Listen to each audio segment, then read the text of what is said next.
Hey, everybody, welcome to this edition of Turnaround Marriage Live. And I want to talk to the men out there today that have been struggling in life, struggling in their marriage, and wondering, how did I get to this place? Why does it feel like life is so hard?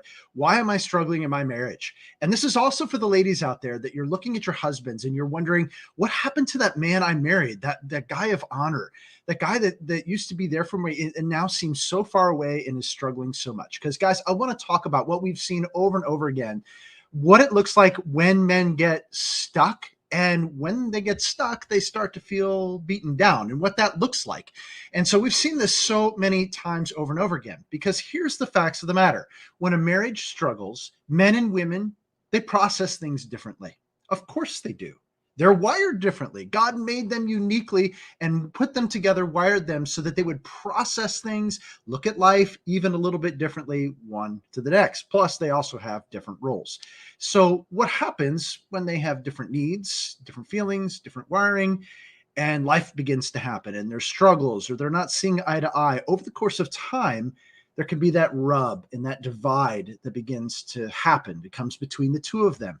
And for the women, it doesn't look the same. For the women, they oftentimes will lean into the Lord with their hurts, and they're trusting God and praying for their husbands and praying for their situation, and not understanding why, if they're doing that, why does it seem like their husband's going the other way? And I think a lot of that is because of the reason that the husband, not only is he wired differently, but his role is different.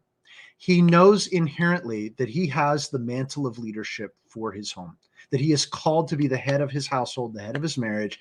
And when he sees the struggle, sees the pain in his wife's eye, and sees that things aren't what they should be, and then he begins to take his foot off the gas, if you will, in terms of leading his home, because it's so hard, and it's coming to terms with his inabilities and insecurities. And a lot of times it can look like him going the other direction, because here's the truth, men, this, that the enemy's attacking you. And what can happen is, when he's attacking you, he's the father of lies. And because he's the father of lies, he wants to get us to believe the lies. And once we start believing the lies, then we begin to forget who we are. Because men, that inherently you are to lead. This is your calling. But when you see in your wife's eye, there's some pain. Or maybe that she's coming to you with her hopes and dreams, and you're like, you don't know how to handle it. And it's like she's crying, and there is this sense of failure that begins to build up within you, because you're seeing in your wife that you're not there for her. You're not leading her. And so you begin to feel like a disappointment. Maybe to some degree, that becomes a little bit of a self-fulfilling prophecy. Ultimately, it's not fully true about you. Because that's the next step, is that you don't just begin to feel like a failure with her, you begin to feel like a failure with God, because you're not leading your family the way that you should. And then begin to take on that identity, that that's who you are, that you are a failure. And maybe it's true that you failed to some degree, but it is not ultimately true of you, especially if you belong to the King. And so, ladies, I want you to hear that. Like, so often your husbands, they're feeling beat up. They're feeling beat down. They don't know how to get out of those ruts, and they're feeling so lost, sometimes hopeless. They tend to lose sight of who they are, because they're beating the snot out of themselves, most likely behind the scenes, right, men? And not only that, the enemy's doing it too. And so sometimes they identify it as that's the enemy that's doing it. They oftentimes don't realize that they're beating themselves up more often and more frequently and more powerfully oftentimes than even the enemy is. And then what happens is, when the wife is feeling disconnected from him, she's getting desperate feeling, she's hurting, she tries to reach out, she tries to connect with him. And the men, oftentimes when they're living in that place, they hear it as criticism. And they hear that criticism, which, by the way, goes against exactly what they need in terms of the wiring of how they feel love. And then it feels like that criticism is like they receive it as them, their wife trying to beat them up.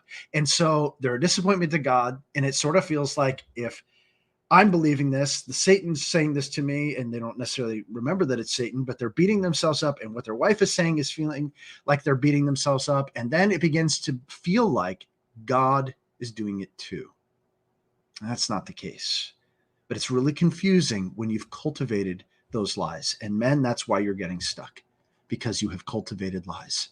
And wives, I want you to hear that that's what's going on behind the scenes.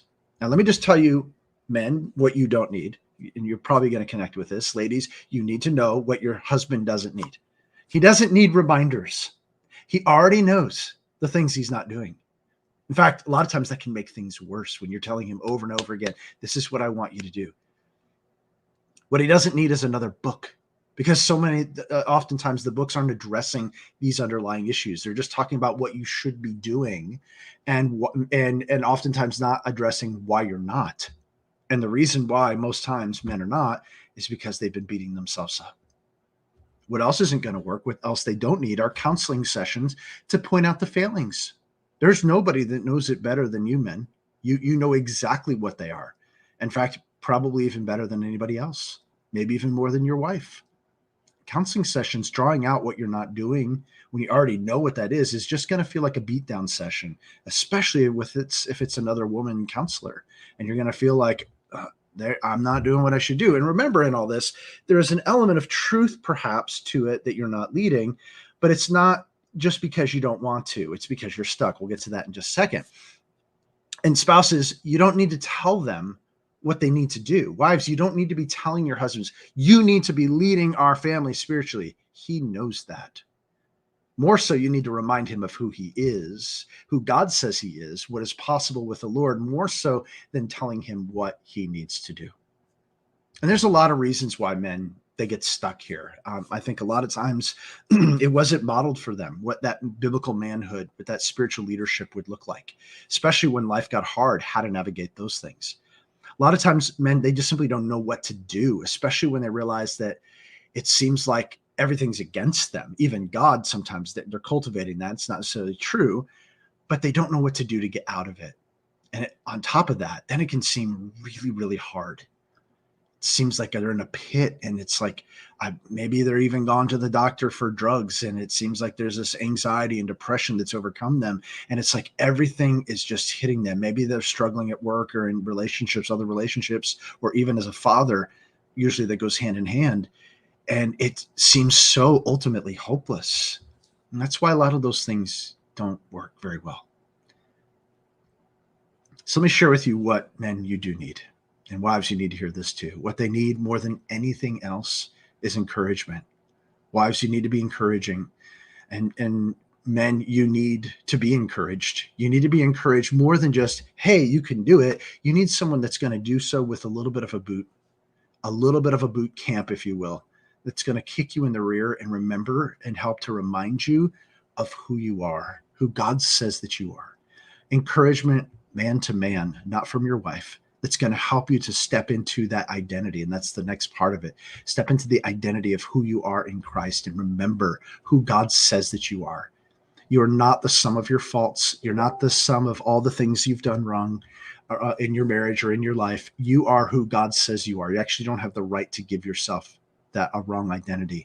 So that's really important. Another thing, men, that you need is accountability. Not only a plan, but a pathway to like, hey, brother, are you doing this? Are you doing what you need to be doing? And here's how we do it. It's simple. It's not hard. Like that encouragement and accountability going hand in hand. I would say even next is coaching to be able to look at themselves differently. Man, if you're beating yourselves up and you've cultivated this belief that you are not enough, that you're a loser, that you're a failure, whatever it is, you need someone else to help you to look at things differently. And it's not going to be your wife. It's not going to be a woman counselor. It's not even going to be a counselor every 2 weeks that's going to help to sort of make you think about it. No, it's going to be someone that steps into it and say, brother, this is what you're thinking. This is off base. This is not near the heart of God. This is not true of you. You need someone to help to look at the situation, both for yourself and the circumstances in your marriage, from a very different perspective. And on top of that, you need a strategy to change the dynamics. There's no book most likely written about the circumstances that you're facing. And so you need an expert mentor that's going to jump into the middle of it. By the way, somebody who was once there in that pit of despair, once stuck in depression, anxiety, and knows not only how to get out of it, but knows how to help other men get out of it too. Because here's what happens, my friends. When you begin to reconnect with a strategy and a plan, and you have that encouragement and that accountability in place, everything can begin to change. And when they do, I would love to see it. We see men like Aaron, who says, I feel like I've grown tenfold in the last 6 months. Or Stephen, who is breaking out of fear. He didn't even know that fear was holding him back. Or Brad, he just realized that there was a lot of anger and bitterness that had built up within him.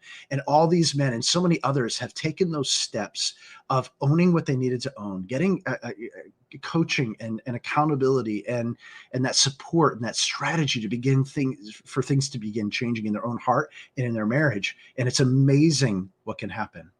One of them was talking to me recently. He said, everything seems to be really changed in my home. By the way, just working with a man here, not working with his spouse. And he's like, I don't understand. Seems like everything's changed. I was like, but my friend, you have changed. And it's amazing what happens when men begin to change, when men begin to have hope and a pathway and a strategy to get out of that pit of despair, where everything will change, not only for them, but also for their spouse and for their family. There's so many ripple effects that can happen when men, you reconnect with who you are. You get out of being stuck. You get out of feeling beat down, and you step into the fullness of who you are in Christ. If you're out there today, my friend, and you're thinking, oh my goodness, this is describing me so well. Man, I've lived it. And I want to encourage you to book a call with Rachel or I. We're gonna hop on a call. It's at turnaroundmarriage.com/call. We're going to hop on that call and talk about what's not working and talk about where you want to go, where you hope things can be, and then a real pathway, a real strategy to get unstuck. And if we can help, we're going to talk about that. If there's something else we'd recommend, I'm going to steer you in that direction. But either way, you're going to get that clarity of what's going on. And ladies, if you're out there today, I want to encourage you, if maybe your husband's unwilling to get help, I want you to come alongside him. I want you to remind him of who he is. I want you to bless the socks off of him. Put your hand up the back of up his back, up the back of his neck, and remind him of who he is and what you see in him. That he's that warrior, that he's that man, that he's that defender, that he's that honorable guy that you married. He needs to hear it way more than you could imagine. And when you remind him of that, encourage him to check out this video. It might just encourage him and possibly even change his life, your marriage, and your family. So that's at turnaroundmarriage.com/call. Until next time, we'll talk soon.